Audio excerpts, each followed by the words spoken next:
A scathing new report reveals dangerous conditions facing inmates at Baltimore's juvenile justice facility.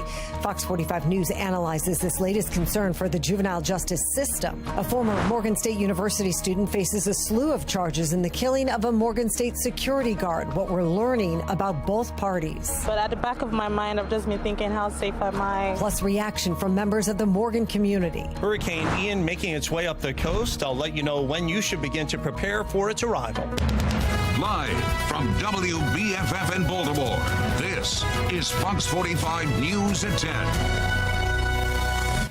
And good evening, everybody. I'm Mary Bubala. And I'm Kai Jackson. Our top story tonight, a scathing report of Baltimore's juvenile jail, and it reveals dangerous and chaotic conditions. It comes as the city sees more high-profile juvenile crime.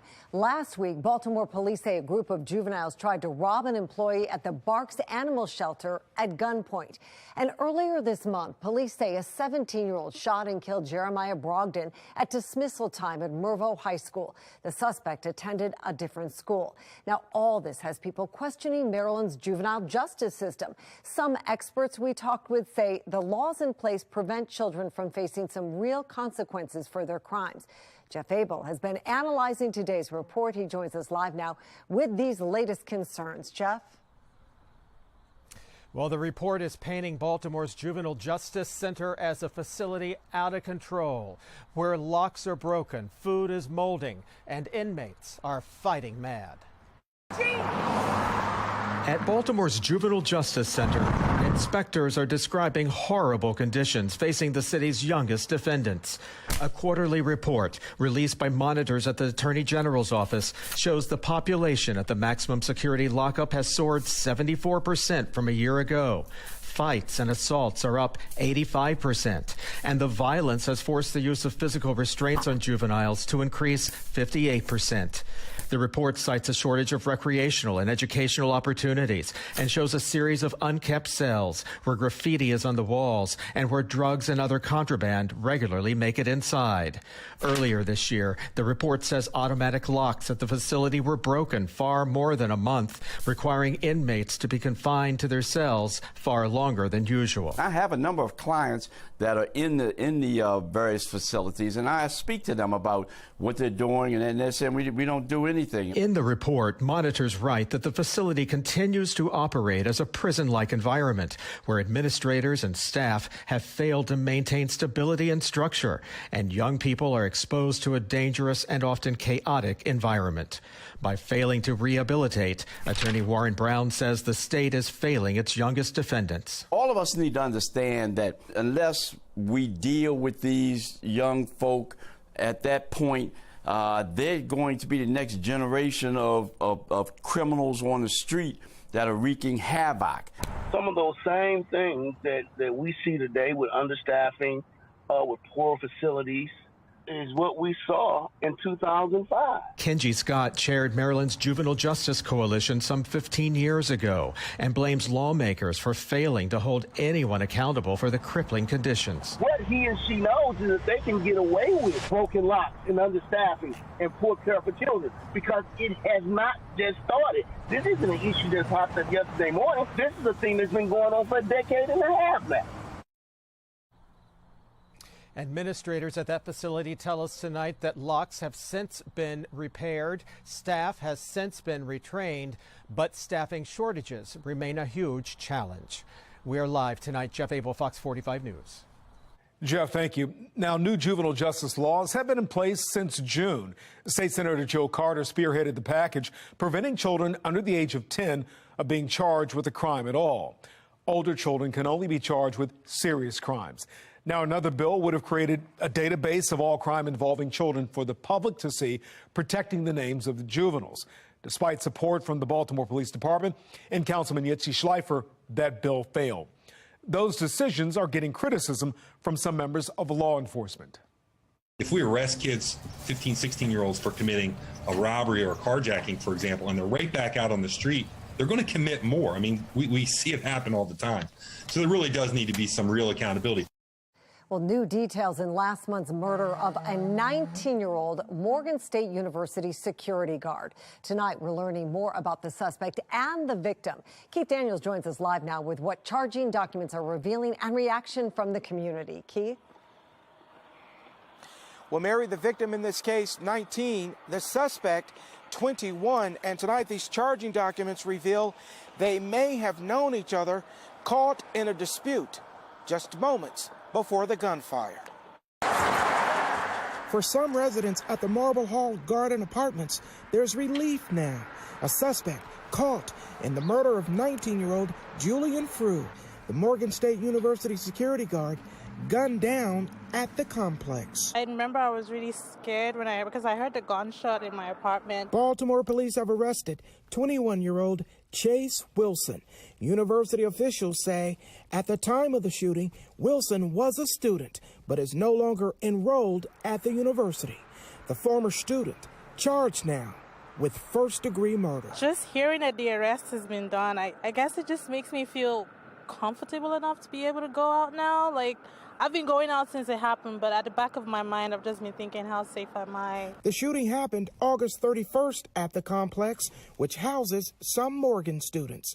Frew was a contracted security guard with Allied, working for the university. He was on duty when he was shot. According to charging documents, the murder was caught on camera. The video shows what appears to be Wilson approaching Frew after a cell phone conversation. Investigators determined they'd been talking to each other.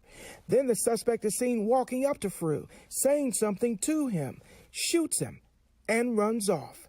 Charging documents also reveal 2 sandwich bags full of suspected marijuana were found in Frew's book bag, as well as packaging material and a digital scale.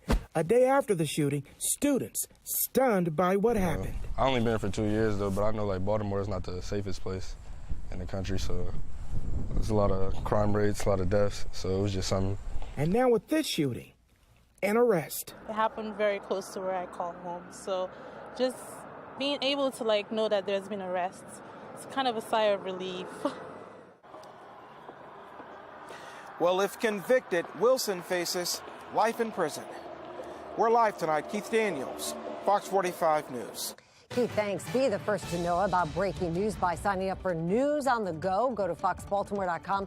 Click on Mobile Alert Sign Up under the Station tab. You can also download the Fox 45 app for your smartphone. Just search WBFF in your app store.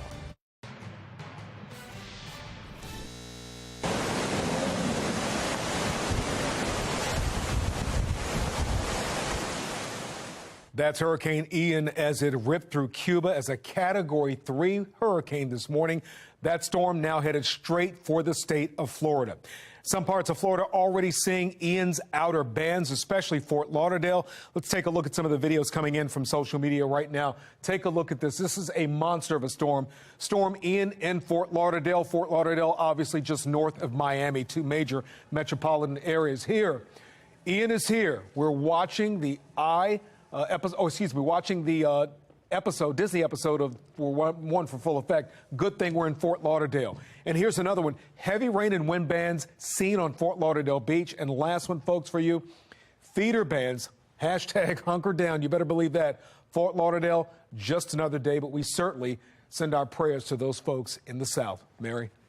Well, the hurricane is set to make landfall in just hours. A live look from Key West on the top left of your screen. You can see that area already seeing some rain, even though it's really dark there, and the wind is kicking up. Tampa is on the top right of your screen. Again, really dark in that picture, but the city could see a direct hit for the first time in almost 100 years. On the bottom right, pictures from our Megan Gillen showing people's last-minute preps.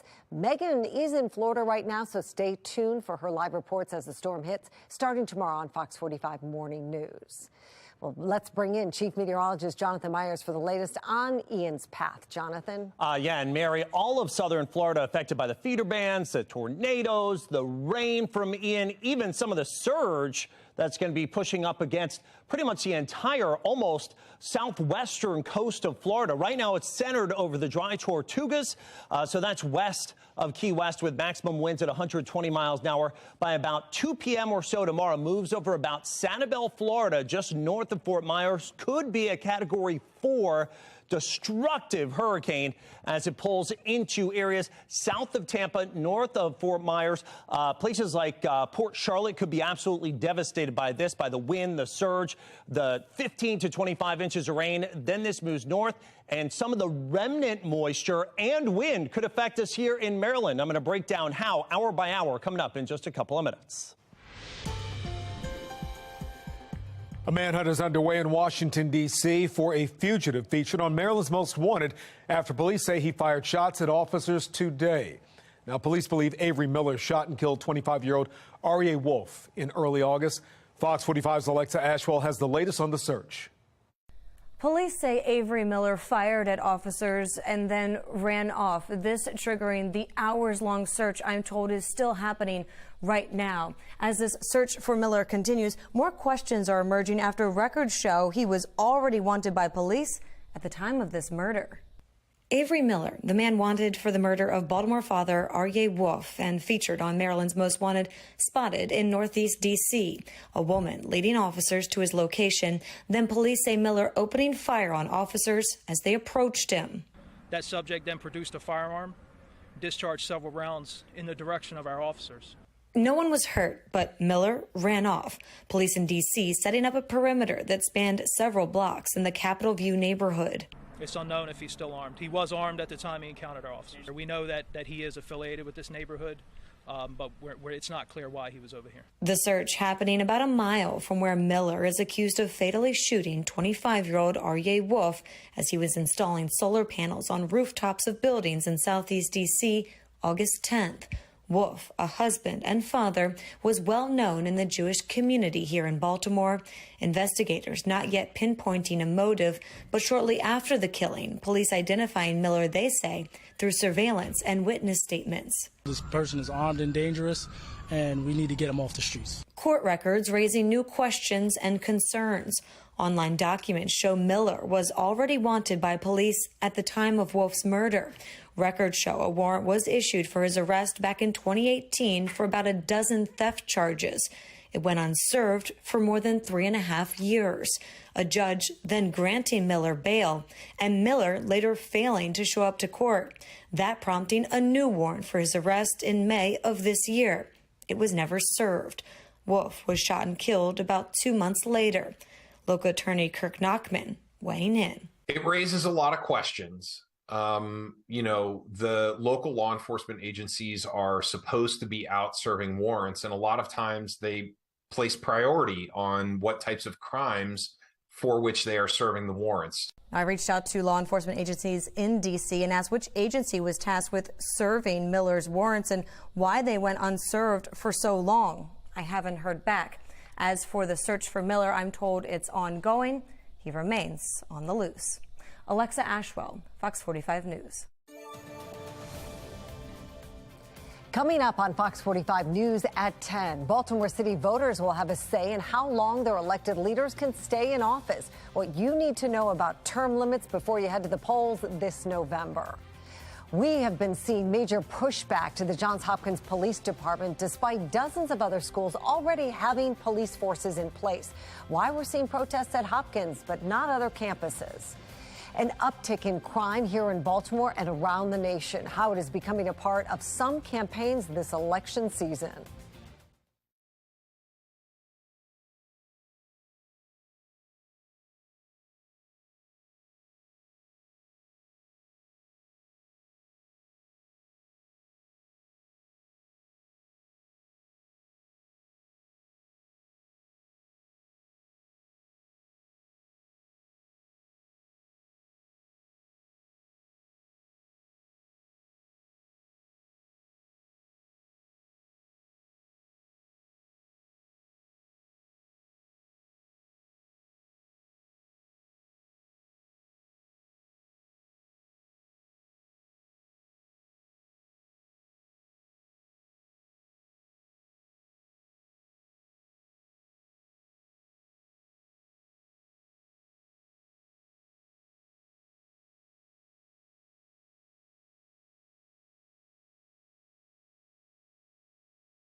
We have breaking news out of Philadelphia right now. Tonight, a 14-year-old boy is dead and another 4 teenagers are hurt in a shooting after a football scrimmage. Now, this happened behind a high school just before 5 o'clock this evening. Police say 2 gunmen ambushed the group of students believed to be football players. So far, police have made no arrests.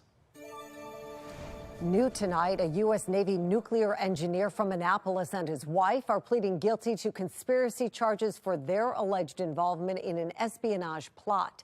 Prosecutors say Jonathan Toby abused his top-secret government access, sending a package of Navy documents to a foreign government. His wife, Diana, has been accused of acting as a lookout. A plea deal was rejected by a judge last month, who at the time said a 13-year sentence for Jonathan was too lenient.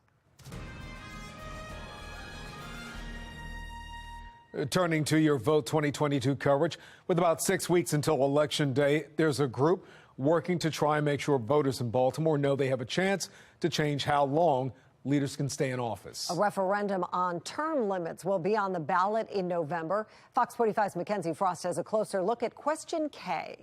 In front of City Hall. Why am I part of it? Because I support this man, and I want term limits. A group of local activists and leaders all calling on voters to make a change. I believe that this is the time for OK for Question K. On the ballot, you'll see a slew of questions, including Question K.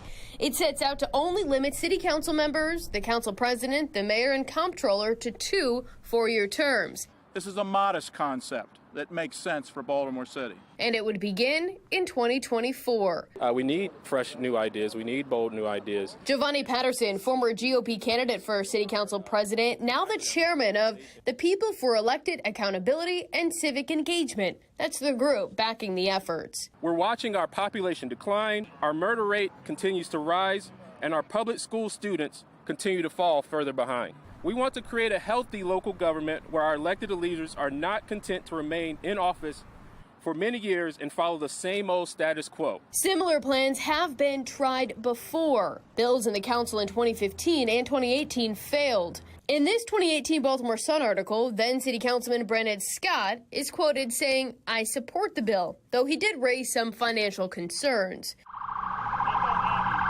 But with Baltimore in the midst of a crime crisis that's gripped the city for almost a decade, and an education system with plummeting graduation rates and students slipping in class, I have seen city government over the last 50 years.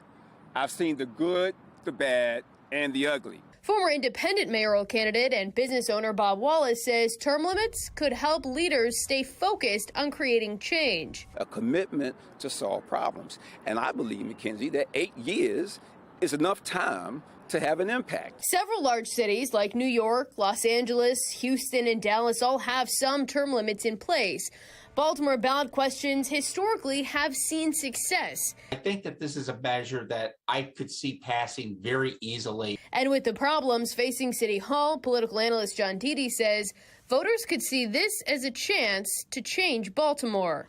Based on the record of a lot of Baltimore City leaders over the last 20 years, and the way things have gone, people may look at term limits as this is the best solution. The ballot proposal would not prevent someone from running for other offices if they get termed out.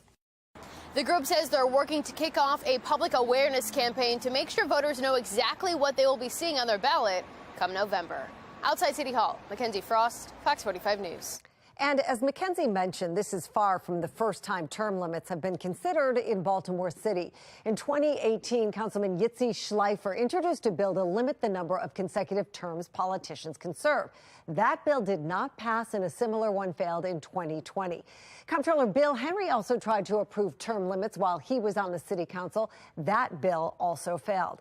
And when you look around the country, Baltimore is a bit of an outlier. 9 of the 10 largest cities in the U.S. have term limits in place for the mayor, city council members, or both. In Washington, D.C., voters tried to put the question of term limits on the ballot in 2020, but that got overruled. In Baltimore, voters now do have that authority.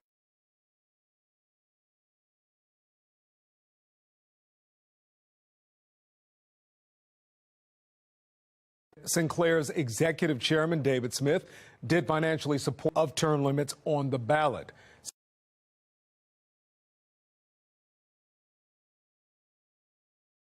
Do you support term limits for Baltimore City elected leaders? So far at baltimore.com/vote to weigh in. Republican gubernatorial candidate and state delegate Dan Cox is challenging a recent decision to allow mail-in and absentee ballots to be counted early. Last week, a judge decided ballot counting can begin as early as October 1st to prevent delays in calling races after Election Day. Cox fought that effort but lost in court. Political analyst John Deedy says by appealing this ruling, Cox continues to play into the playbook of former President Donald Trump.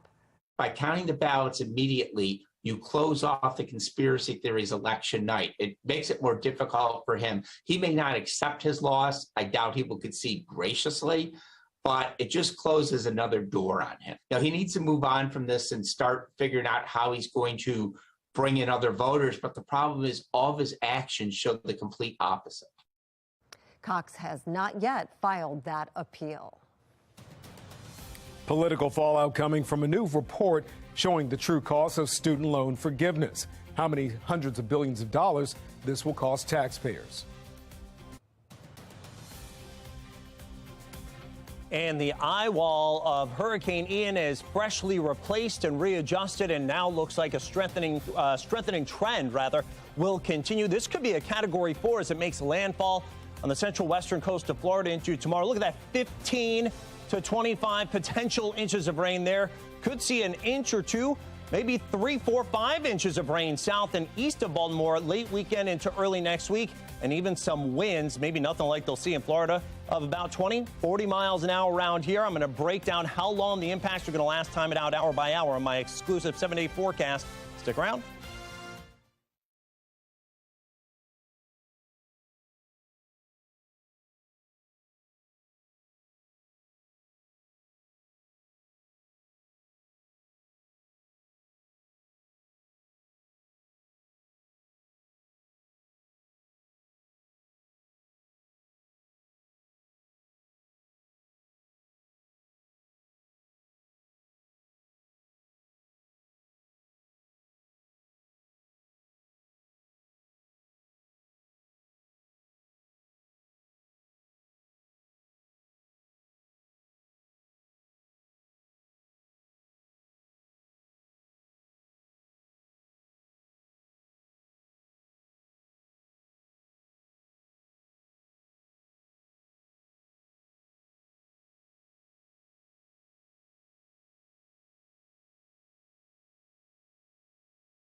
The nonpartisan Congressional Budget Office estimates that President Biden's student loan forgiveness plan will cost more than $400 billion over the next decade. And that's billions more than the White House's initial estimate. National correspondent Kayla Gaskins has the story. When President Biden announced his plan to forgive $10,000 in student loans for those making less than $125,000, the first question asked was, how much will this cost taxpayers? That totals about $24 billion a year on average over the next 10 years. Turns out $240 billion is a bit off, according to a new analysis from the nonpartisan Congressional Budget Office. They say it will ultimately cost $400 billion, 67% higher than the White House's original estimate. We already had a plan to repay student debt. It's called a job. President Biden is inflation's best friend. The $400 billion figure is about what was spent on COVID relief checks in last year's American Rescue Plan, which some economists are partly blaming for fueling higher inflation. Loan forgiveness critics worry Biden's latest plan will make matters worse. It's very important, particularly when inflation is as high as it currently is, that the federal government is at least nudging in the right direction. That means making deficits smaller. This bill makes deficits larger. The White House says the president sees this as an opportunity to give Americans a little bit of breathing room. Opponents of the Biden-Harris administration student loan plan are trying to stop it because they know it will provide much needed, again, relief for working families. The Biden administration is telling those eligible they will be able to apply for loan forgiveness early next month.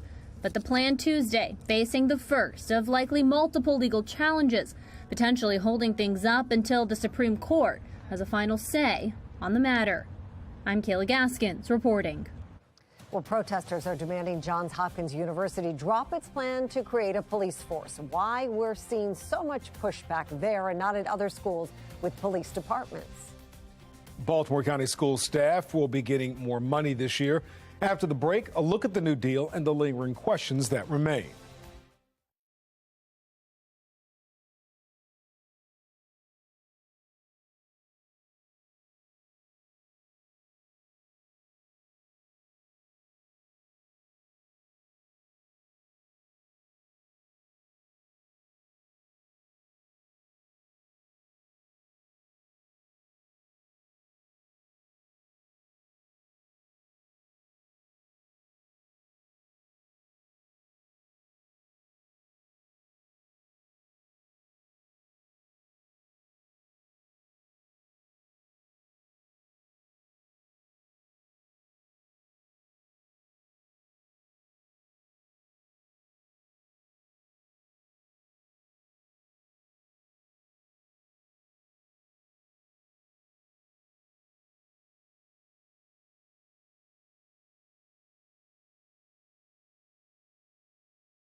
Our top story at 10:30 demands that Johns Hopkins abandon its plan for a private police force continue despite dozens of other schools in the area already having police forces in place. That's right. Fox 45's Rebecca Pryor is examining what's causing the controversy on Johns Hopkins campuses.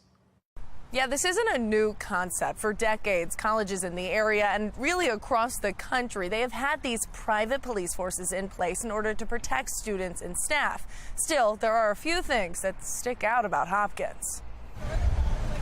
As Johns Hopkins University inches closer to implementing a private police force,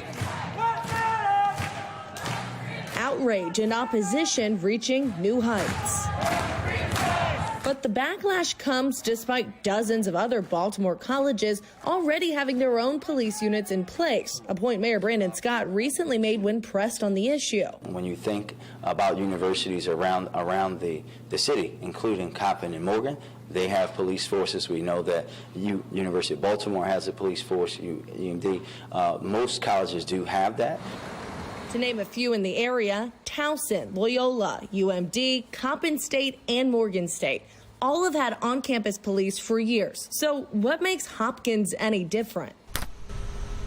In Baltimore, there has been a recent rich history of people not liking the police. So this is just another layer of law enforcement that has people uncomfortable. According to political analyst John Deedy, a lot of the controversy also comes down to Hopkins being located in the heart of Baltimore. People may feel that it's almost too much of a big brother presence as far as in the community, and the fact that it's around various neighborhoods. Another fear, unlike most universities in the area, Hopkins is private, making it accountable to Hopkins, not the public or police. However, Johns Hopkins University has specific statutory authority and has already agreed to a number of, what we would call reform measures. As former Deputy Commissioner Jason Johnson points out, Hopkins is attempting to ease those concerns with this, a memorandum of understanding, in which the university is agreeing to a number of measures, such as complying with the city's consent decree,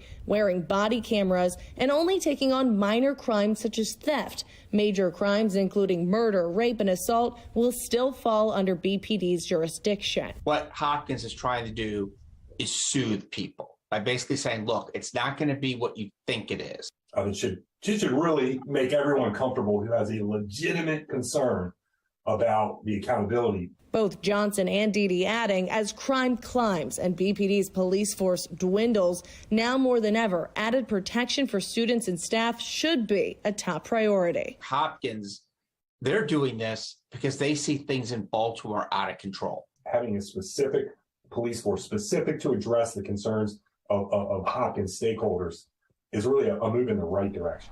And for those who still have concerns, Hopkins will be holding 2 additional town halls this week. One will take place on Thursday, the other on Friday. For more details, you can find them in this story on our website at foxbaltimore.com. Reporting in Baltimore, Rebecca Pryor, Fox 45 News. The debate over the Johns Hopkins Police Department comes as violent crime remains high in Baltimore. 254 people have lost their lives to violence this year, almost a 1% increase compared with this time last year. Non-fatal shootings are up even more. 550 people have been shot in Baltimore and survived, and that's nearly a 5% increase compared to this time last year. Robberies are up 13% overall. Violent crime is up 5% across the city. Well, Baltimore isn't the only city seeing an uptick in violent crime. Cities across the nation are also seeing the same trend. As Sinclair national correspondent Christine Frizzell reports, it's becoming a major talking point in the midterm elections. It's just the latest snapshot of chaos and crime. This time, the looting of a Philadelphia area Wawa, where police say about 100 juveniles caused thousands of dollars in damage, at a time murders and other violent crimes are increasing around the city. The liberal district attorney there blamed in part for progressive policies critics say keep criminals on the streets, a conclusion on which Republicans are capitalizing and campaigning. A nation that's safe, where communities are protected by the police and criminals are prosecuted. In swing states especially, ads like this popping up. Violent crime is rising, homicides up over 200%. Jamie McLeod-Skinner would make it worse. Campaigning on crime, not a new strategy for Republicans, who credit this 1988 campaign ad with helping to sink Democratic candidate Michael Dukakis' candidacy, tying him to the convicted murderer, Willie Horton. He allowed first-degree murderers to have weekend passes from prison. So will the strategy work this time? Politics are all about perception. If people perceive the world around them as getting worse, then they will want to throw out the party that's in. Still, political science professor Todd Belt says crime can cut both ways. The current face of the Republican Party, former President Donald Trump, himself under multiple criminal investigations, as some fellow Republicans have called for the defunding of the nation's top law enforcement agency. The party in general often accused of giving a pass to rioters who attacked police at the Capitol on January 6th. Democrats are going to say that this it's less about, the daily life of crime on the streets and more about the health of our democracy and whether or not we're going to have one going forward. Democrats also staying focused on an issue they believe will drive voter turnout, and that is the Supreme Court's Dobbs decision overturning Roe v. Wade. Each party now preparing its closing arguments with 6 weeks to go. In Washington, I'm Christine Frizzau. Looking ahead right now, the Baltimore Office of Promotion and the Arts says it will reconsider holding next year's Artscape during Rosh Hashanah after feedback from the public. The office announced last week the festival will run from September 13th through the 17th, the same days as the Jewish holiday. Well, the final Artscape dates will be announced October 20th.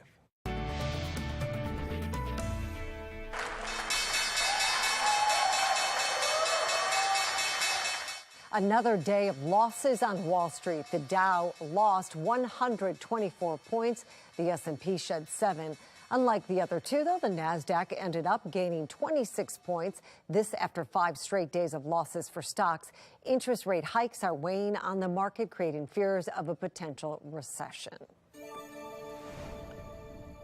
Let's take a live look at the U.S. Capitol, where some Republican lawmakers are set to introduce new legislation that would give state officials the right to deport illegal immigrants. Republican Senator Josh Hawley of Missouri is behind that bill. It would authorize state and local authorities to enforce select federal immigration laws. The proposed bill comes as Hawley and other Republicans have been critical openly of President Biden's border policies. Back in July, the Supreme Court ruled against the Biden administration implementing a policy prioritizing deportation of illegal immigrants based on public safety risks. An education alert now. Baltimore County government and school leaders have reached a deal to give thousands of Baltimore County school employees raises this year. But there are still some questions about some details of the plan and how raises will be funded moving forward. Fox 45's Amy Simpson has a closer look at the deal. We know the county executive and BCPS leadership have clashed over these talks in recent weeks, not about whether or not these teachers and staff members deserve the raises, but instead where the money would come from.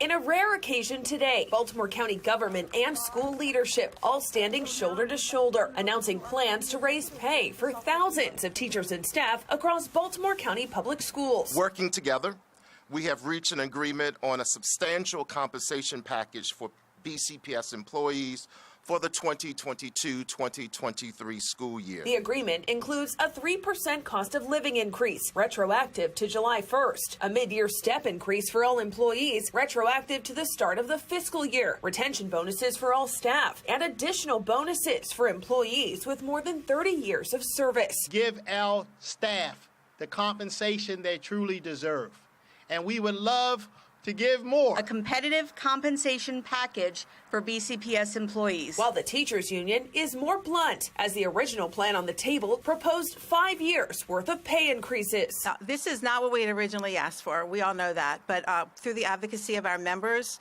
we have more than doubled the initial offer that was on the table. BCPS Superintendent Dr. Darrell Williams says this one-year compensation plan is worth about $76 million. These are wins. It's a small win, but it's a win in the right direction, and we still have more work to do. Some of it existing budget surplus money, some American Rescue Plan education money, and the rest redirected money already in the district's budget. We still have the work that we do every year when we develop a budget. But much of this new compensation plan comes from one-time funding, and beyond this fiscal year, no specifics were shared on funding sources for increased teacher pay. This year, BCPS operating with a $2.3 billion budget. And in recent weeks, County Executive Johnny Olszewski tasked the district with finding money for raises in its own coffers. Will we see any sort of increase for county taxpayers to be able to fund any of these initiatives beyond this year? That's the beautiful thing about this package, is that it is fiscally responsible and it is sustainable while still putting tens of millions of dollars in the pockets of our hardworking educators. Meanwhile, the teachers union says advocacy for educators will continue. Because our members stood up, showed up, wore their red, wrote their letters, that it's a win for them, but that we are not finished. And while today's news is a positive step for teachers right now, details about those retention bonuses, when they'll come, and how much they'll be for were not shared. Amy Simpson, Fox 45 News. New data from the Education Department is revealing staffing issues at schools across the nation.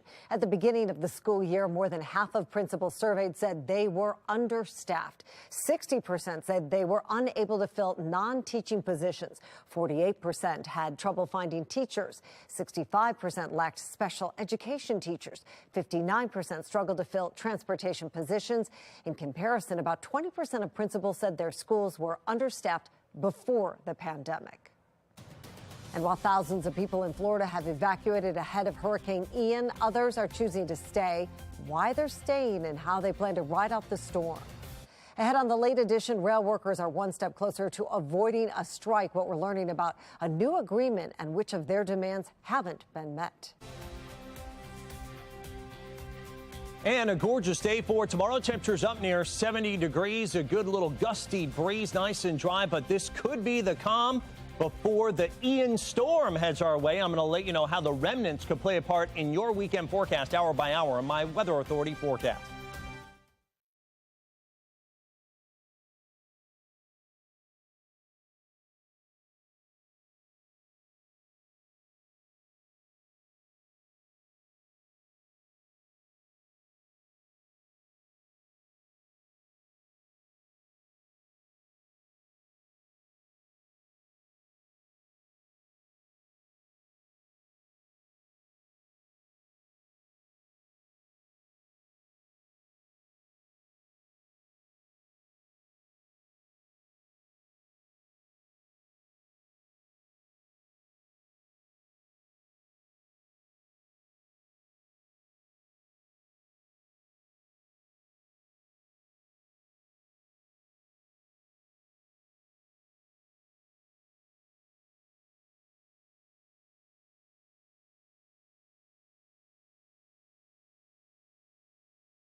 Well, Hurricane Ian is just hours away from Florida after it tore through western Cuba as a Category 4 storm this morning.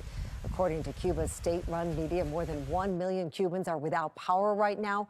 50,000 people were evacuated. Ian struck Cuba with sustained winds of 125 miles per hour. Chief Meteorologist Jonathan Myers tracking Ian. He has the latest of its path, Jonathan. And already a devastating storm, and it still hasn't hit the United States. And you see here, it's west of Key West by about 70 miles, already recording the third highest storm surge on record in Key West out of this, and the water's still rising through 11:30 Eastern time. So this is going to be one for the record books, folks.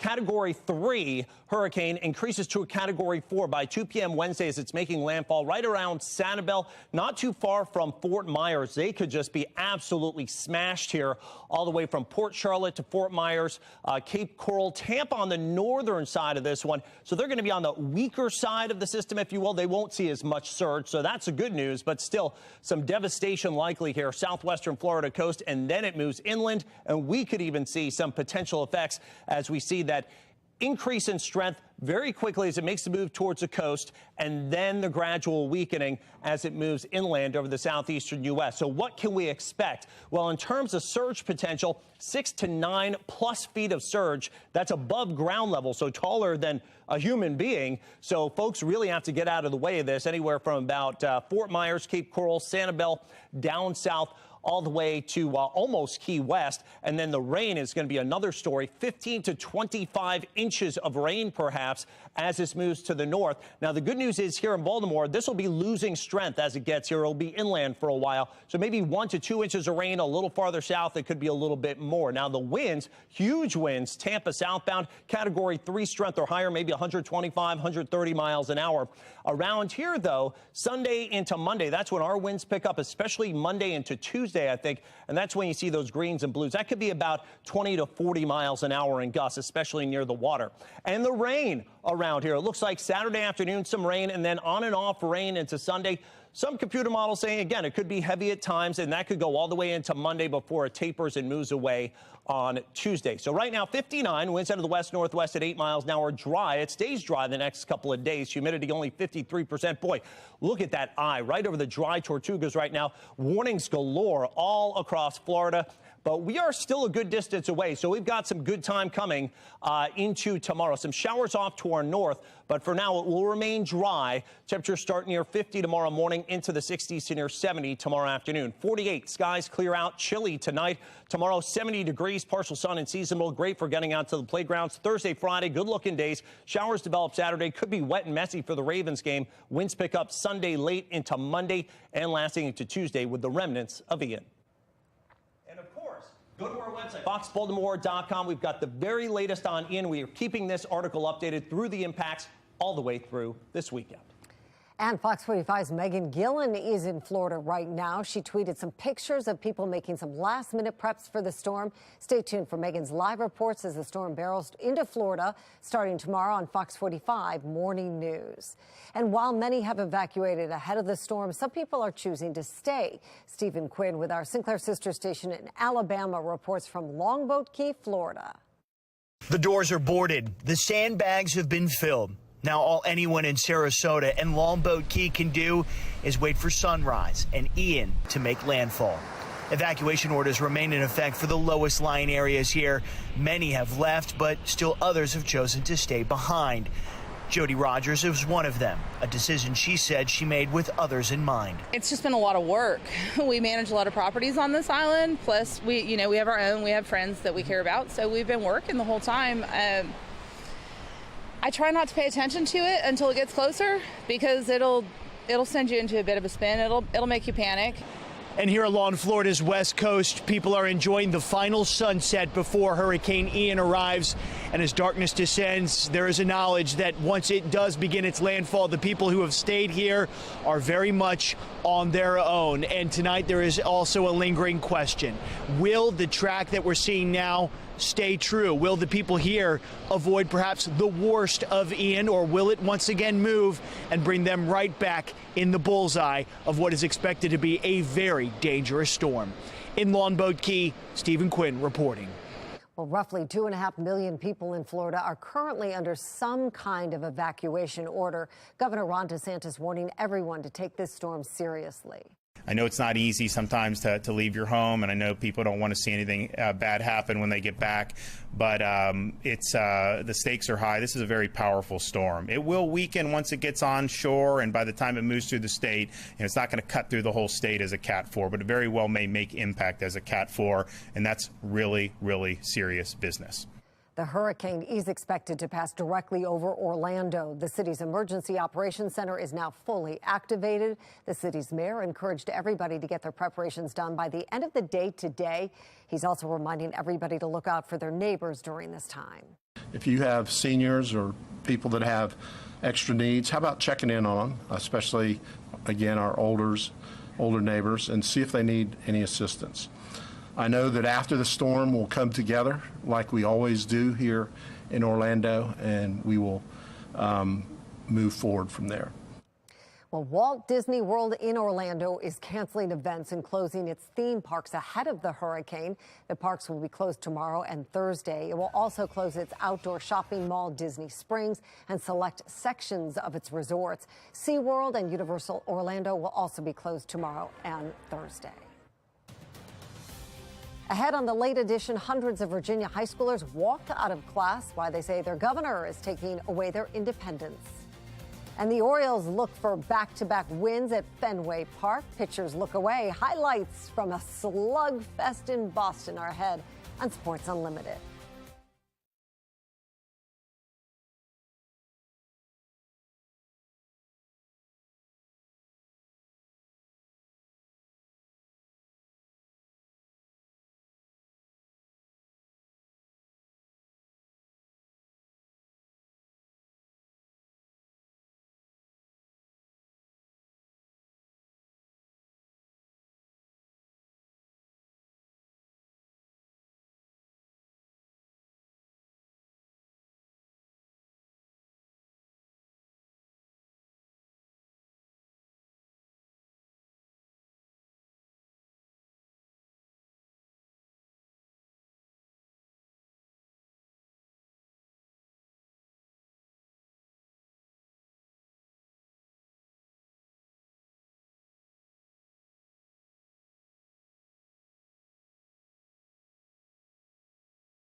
One day after making veteran pass rusher Jason Pierre-Paul signing official for a one-year contract, the Ravens added another outside linebacker, this one to the practice squad with, I'm sure, game day call-ups. The Ravens brought in veteran Jeremiah Attachu. The 29-year-old is entering year 9 and started the season with the Bears last year but was cut after injury.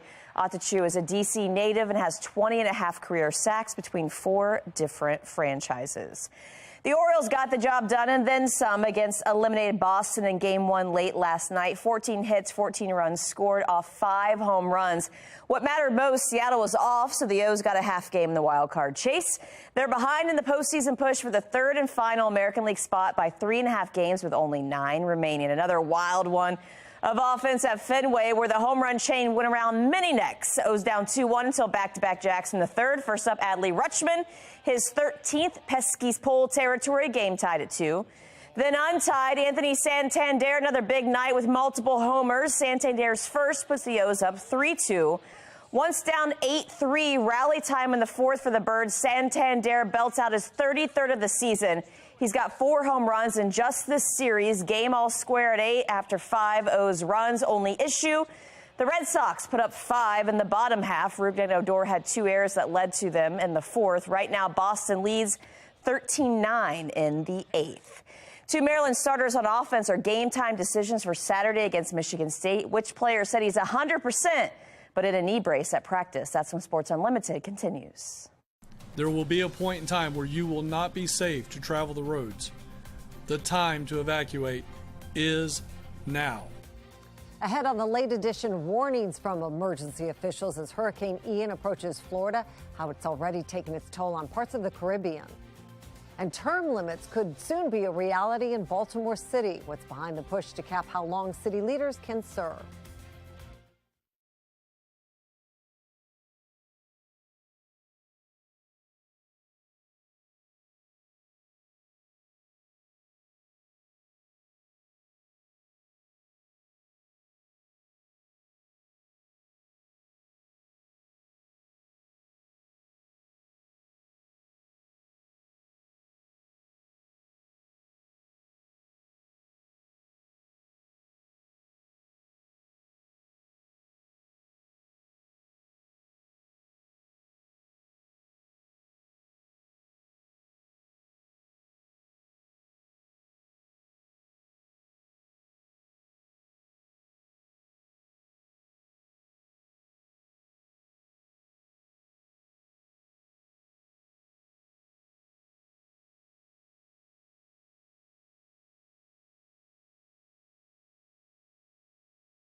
Well, the holiday shopping season is off to an early start because of inflation. With shoppers expected to spend less this year, some big retailers will start to offer holiday deals in October in an effort to drive up sales. Amazon plans to hold a second Prime Day event next month.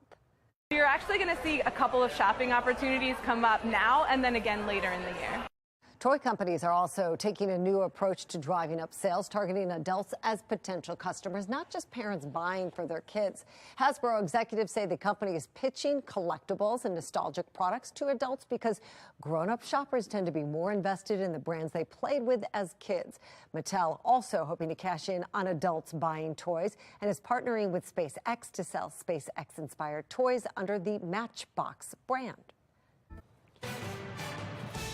A devastating report on conditions inside Baltimore's Juvenile Justice Center. Fox 45 News looks into the list of possible issues plaguing the staff and the city's youngest defendants. Just being able to know that there's been arrests, it's kind of a sigh of relief. Peace of mind for campus shattered by a shooting during the first 2 weeks of school. How the Morgan State University community is coping as we learn more about the suspect. And tracking Hurricane Ian as it makes its way up the coast, Chief Meteorologist Jonathan Myers is standing by with an update. Live from WBFF in Baltimore, this is Fox 45 News Late Edition. Thank you for joining us on the Late Edition. I'm Kai Jackson. A searing report finds major staffing concerns are behind a series of issues at Baltimore's Juvenile Justice Center. This isn't an issue that popped up yesterday morning. This is a thing that's been going on for a decade and a half now. More on that in just a moment. First, we begin with new information in the murder of a Morgan State University student blocks from campus. That shooting happened in late August, but tonight we're learning more about the suspect. Keith Daniels takes us through the findings. Well, the victim in this case, 19, the suspect, 21, and tonight these charging documents reveal they may have known each other, caught in a dispute just moments before the gunfire. For some residents at the Marble Hall Garden Apartments, there's relief now. A suspect caught in the murder of 19-year-old Julian Frew, the Morgan State University security guard, gunned down at the complex. I remember I was really scared because I heard the gunshot in my apartment. Baltimore police have arrested 21-year-old Chase Wilson. University officials say at the time of the shooting, Wilson was a student, but is no longer enrolled at the university. The former student charged now with first-degree murder. Just hearing that the arrest has been done, I guess it just makes me feel comfortable enough to be able to go out now. I've been going out since it happened, but at the back of my mind, I've just been thinking, how safe am I? The shooting happened August 31st at the complex, which houses some Morgan students. Frew was a contracted security guard with Allied, working for the university. He was on duty when he was shot. According to charging documents, the murder was caught on camera. The video shows what appears to be Wilson approaching Frew after a cell phone conversation. Investigators determined they'd been talking to each other. Then the suspect is seen walking up to Frew, saying something to him, shoots him, and runs off. Charging documents also reveal 2 sandwich bags full of suspected marijuana were found in Frew's book bag, as well as packaging material and a digital scale. A day after the shooting, students stunned by what happened. I only been here for 2 years, though, but I know Baltimore is not the safest place in the country, so there's a lot of crime rates, a lot of deaths, so it was just something. And now with this shooting, an arrest. It happened very close to where I call home, so just being able to know that there's been arrests, it's kind of a sigh of relief. Well, if convicted, Wilson faces life in prison. Reporting tonight, Keith Daniels, Fox 45 News. Well, Johns Hopkins University is moving forward with plans for a private police force, but some students and community members don't want it. Now, we should point out that it's common for colleges and universities to have a campus police department or campus safety department. Still, some are concerned whether campus police would be held to the same standards as Baltimore City police officers. The university has agreed to a number of measures like complying with the Baltimore City Police Department consent decree, body cameras, and also only handling minor crimes like robbery. Well, a new report from the Maryland Attorney General's office is bashing operations at Baltimore's Juvenile Justice Center. Some question whether this report is a reflection of Baltimore's youth crime crisis. Jeff Abel is combing through that report. Well, the report is painting Baltimore's Juvenile Justice Center as a facility out of control, where locks are broken, food is molding, and inmates are fighting mad.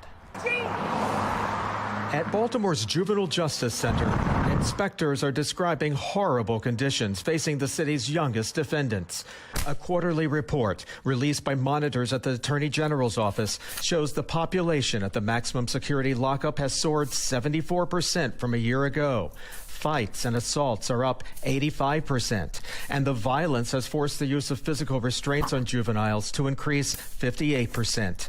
The report cites a shortage of recreational and educational opportunities and shows a series of unkept cells where graffiti is on the walls and where drugs and other contraband regularly make it inside.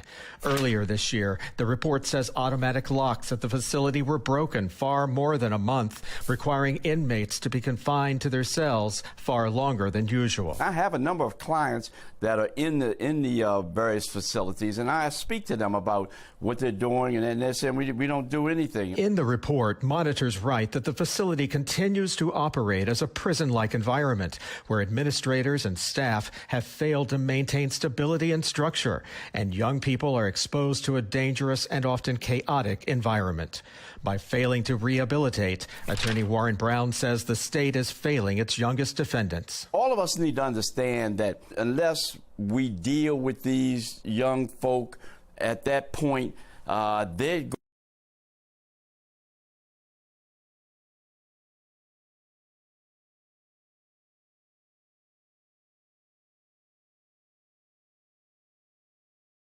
is what we saw in 2005. Kenji Scott to go and blames lawmakers for failing to hold anyone accountable for the crippling conditions. That they can get away with broken locks and understaffing and poor care for children because it has not just started. This isn't an issue that popped up yesterday morning. This is a thing that's been going on for a decade and a half now.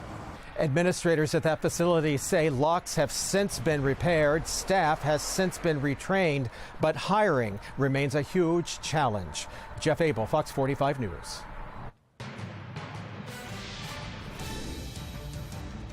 Hurricane Ian continues its path toward the Florida coast, and we've just learned more than 1 million Cubans are now without power after that storm collapsed the Cuban power grid. Now, Jonathan, you're tracking the storm's latest movements.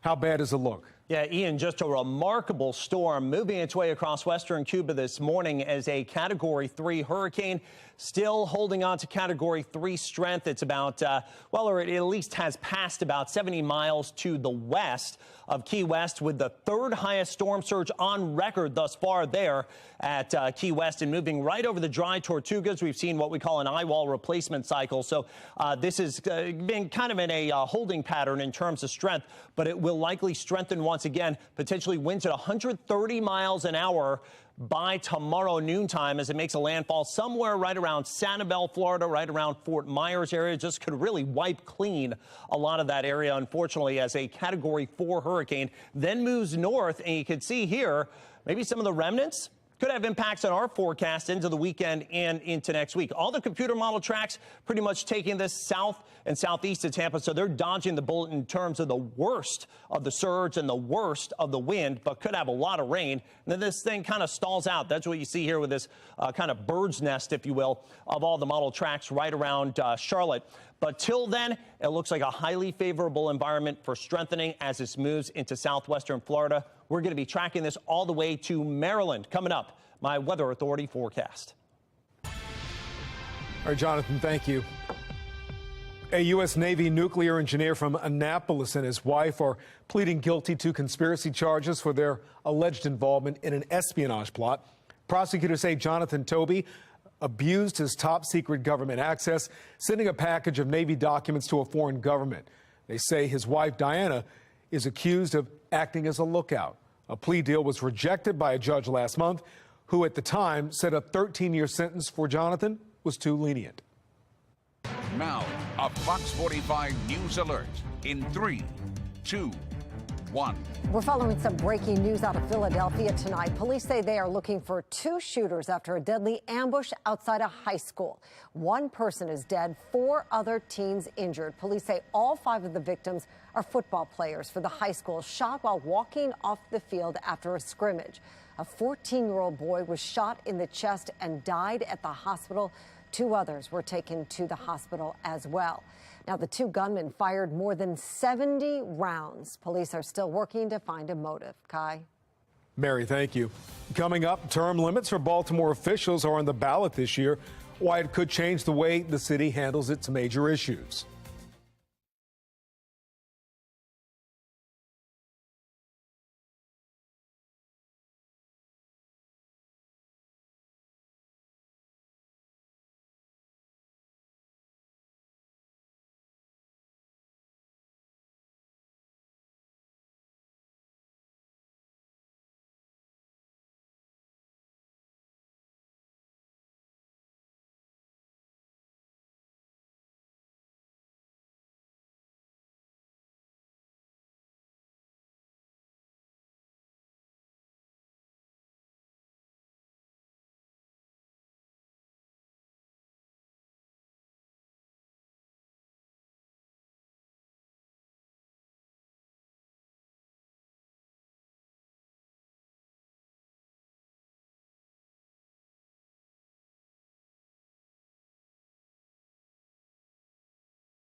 Exactly 6 weeks from Election Day, a proposal for term limits in Baltimore City is gaining some steam. Question K on the ballot this year will limit city council members, the council president, mayor, and comptroller to 2 4-year terms. Similar efforts have been tried before in the city, but they failed in 2015 and 2018. Supporters say the term limits will keep leaders focused on creating change rather than re-election. We're watching our population decline, our murder rate continues to rise, and our public school students continue to fall further behind. We want to create a healthy local government where our elected leaders are not content to remain in office for many years and follow the same old status quo. The ballot proposal would not prevent someone from running for other offices once their terms expire. Now, we do need to disclose that Sinclair's executive chairman, David Smith, financially supported the petition drive to get the issue of term limits on the ballot. Sinclair Broadcast Group is the parent company of FOX45. Hundreds of students in Virginia walk out of class. Why they're protesting Governor Glenn Youngkin's latest proposal. And a gorgeous bus stop forecast. Going to need the sweater in the morning, and then by afternoon up near 70 degrees, just a couple of clouds, a lot like today. But we could have a reckoning with the remnants of Ian moving towards the mid-Atlantic. I'm going to let you know when it gets here and what we're going to see into your weekend plans in my Weather Authority forecast.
Here's our look at today's top trending stories. Number one, a massive walkout as hundreds of Virginia students protest Governor Glenn Youngkin's latest transgender education policy.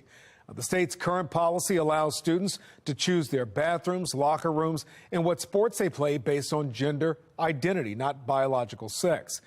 This can all be done without parental permission. Now, Youngkin's policy is looking to change that. He says parents should have a more active role in that decision, but students say it's a knock on their independence. Whether it's parents who just outright don't understand, they don't necessarily reject the student, but they don't understand, to those who are actively abusive to their queer kids. Every single kind of that family exists in Virginia. You either think that parents should be engaged in this decision, which is what I firmly believe, it's what Virginia voters expressed loudly last year, or you think that parents should be excluded from this decision. Monday was the first day of a 30-day public comment period. The new policies are set to take effect by the end of October. Number two, we're learning more about the deal between rail companies and their union workers that may have prevented thousands of stoppages in service, including MARC service in Maryland. Well, the 5-year deal includes a 24% raise for rail workers, a $5,000 bonus, and a promise to negotiate reimbursements. But workers will have to take on a larger chunk of their health insurance costs. The deal still needs to be approved by union members, which may not come until mid-November. Let's take a look at tomorrow's headlines. The Public Safety and Government Operations Committee is holding a hearing with Baltimore police to discuss summer crime trends. The Maryland Board of Elections will meet to approve additional ballot marking devices in Baltimore City, Caroline County, and also Montgomery County.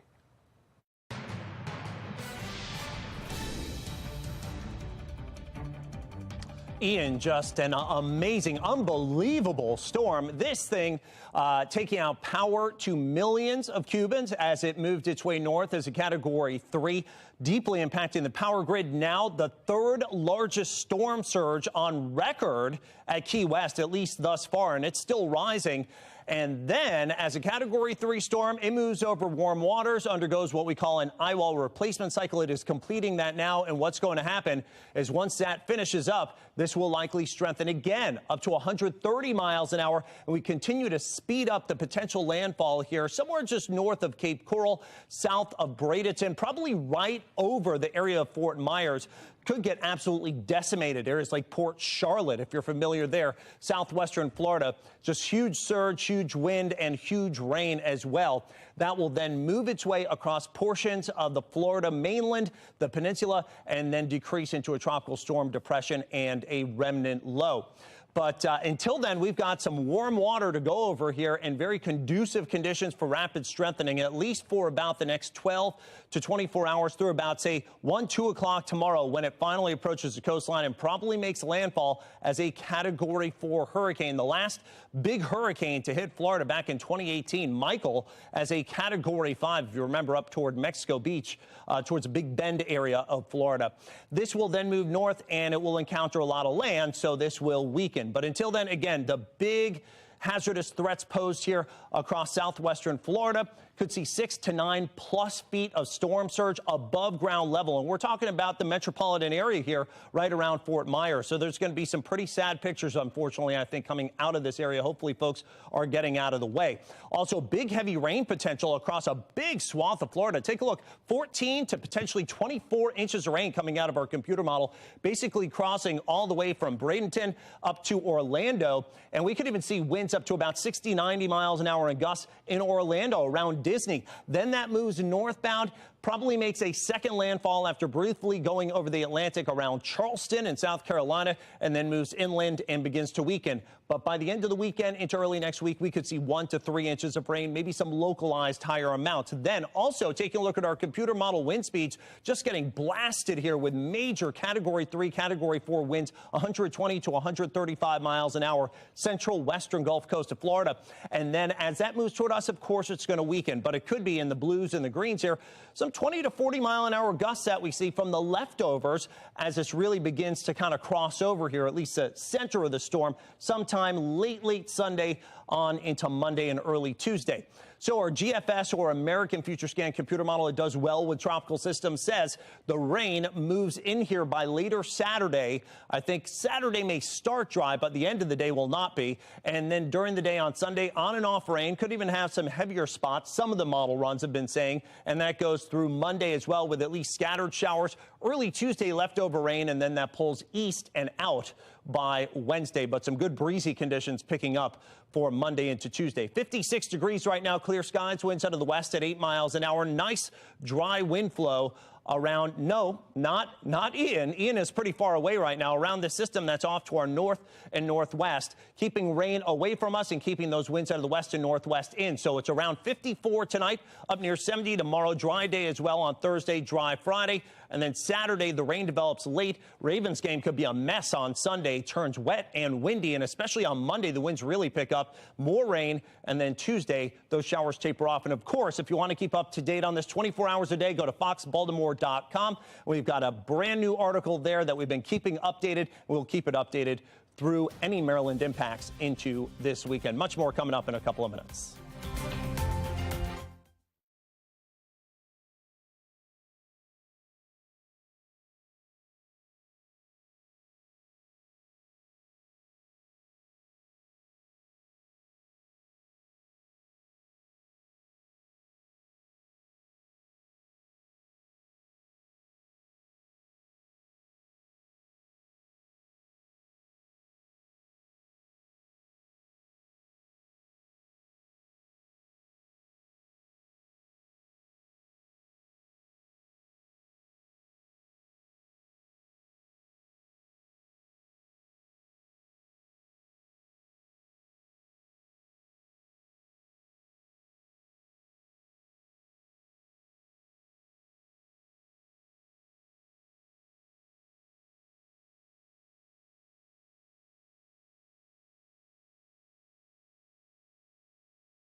Pandemic weight and a more sedentary lifestyle are really taking a toll on Americans' knees. And if joint replacement is in your future, medical reporter Liz Bonus shares how some new technology could help. Hey there, everybody. It is called the Persona IQ, and it is the world's first smart knee implant.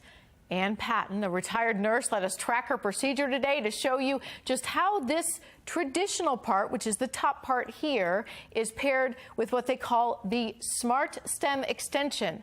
It has tiny sensors in that extension, and they capture information critical to your recovery. As this picture of Ann's knee, provided by Ohio and Kentucky's Beacon Orthopedics, shows, it takes just a few tiny incisions for surgeon Dr. John Larkin to customize the fit and place the smart knee implant.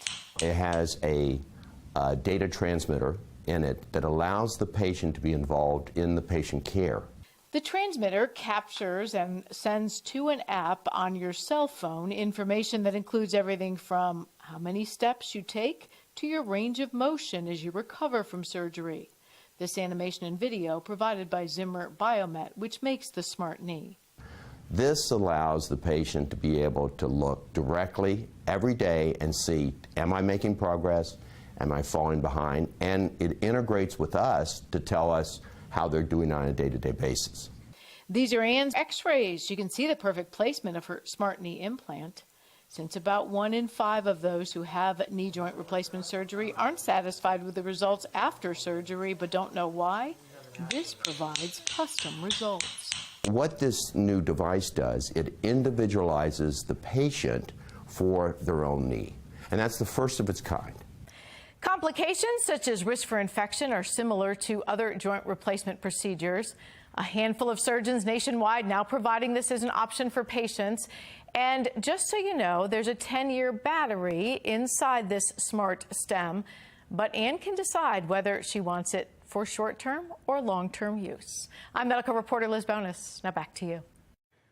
Well, the Ravens have added 2 pass rushers in 24 hours, the newest addition, and why it's necessary. That's coming up on Sports Unlimited with Morgan.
That's all for us on the late edition. Thank you for watching. I'm Kai Jackson. Here's Morgan Atson with Sports Unlimited. Morgan? Thank you, Kai. Only a handful of games across Major League Baseball on Monday. And while it took almost all night thanks to a rain delay, the Orioles got the job done and then some against eliminated Boston in Game 1. 14 hits, 14 runs off 5 home runs. What mattered most, Seattle was off, so the O's got a half game in the wild card chase behind in that postseason push for the 3rd and final spot by 3.5 games. Another wild one of offense at Fenway where the home run chain went around many necks. O's down 2-1 until back-to-back home runs in the 3rd. First up, Adley Rutschman gets his 13th. Pesky's pole territory, game tied at 2. Then untied, Anthony Santander, long ball. He had multiple home runs tonight. His first one puts the O's up 3-2. Once down 8-3, rally time in the 4th for the Birds. Santander belting out his 33rd of the season. He's got 4 home runs in just this series. Game all square at 8 after 5 O's runs. Only issue, the Red Sox put up 5 in the bottom half. Rougned Odor had 2 errors that led to it all in the 4th. Orioles drop a biggie, 13-9 the final. A glance at the American League wildcard standings. The top 3 go, of course. Right now, those spots belong to the Blue Jays, who the O's close out the season with at home for 3 games. Rays and Mariners. Seattle's playing late tonight. The Orioles, after the loss, 4 games back. Maryland won't talk about moral victories, only that the program took a big step forward with its one-score loss at number 4 Michigan over the weekend. A game starting quarterback Talia Tagovailoa did not finish after taking multiple shots. He says he's good 100% despite sporting a knee brace at practice today. Head coach Michael Locksley won't tip his hand, calling his QB decision for Saturday at home with Michigan State a game-time decision, along with receiver Rakim Jarrett. Leah is 25th in college football for passing yards this season, just over 1,000 already through 4 games. Both those guys will be game day decisions. I'm going to stay right in line with every other coach in the Big Ten who doesn't disclose their injuries, and just we'll see what happens on game day. But I think they both are progressing nicely, but we'll have to make that decision as we move closer to the end of the week and see how they've prepared. The biggest test for the Ravens so far this season, perhaps maybe the entire season, is when they get back to work tomorrow on the practice field for the Bills. Buffalo is the road favorite against the Ravens Sunday, minus a field goal. Field goal shows the lack of confidence maybe in the Ravens defense or the overconfidence in the Bills. But the Dolphins proved on Sunday they can lose. And just like the Ravens offense this season, the Bills seem unstoppable, though.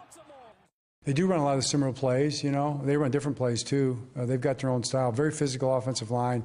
You know, playmaking receivers, especially number 14 and number 88, but and number 6. You know, they got some downhill elusive backs, hard runners. So that's just starting looking at them, you know. Some of it being TV scouting even. You know, you watch them on TV, you get a feel for them, too. But big challenge.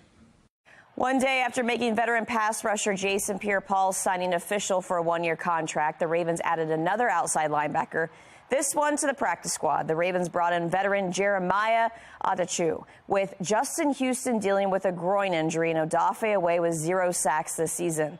The 29-year-old is entering year 9 and started the season with the Bears last year, but was cut after injury. Attachu is a D.C. native and has 20.5 career sacks. That's all for Sports Unlimited tonight. I'm Morgan Assett. Thanks for watching and have a great night.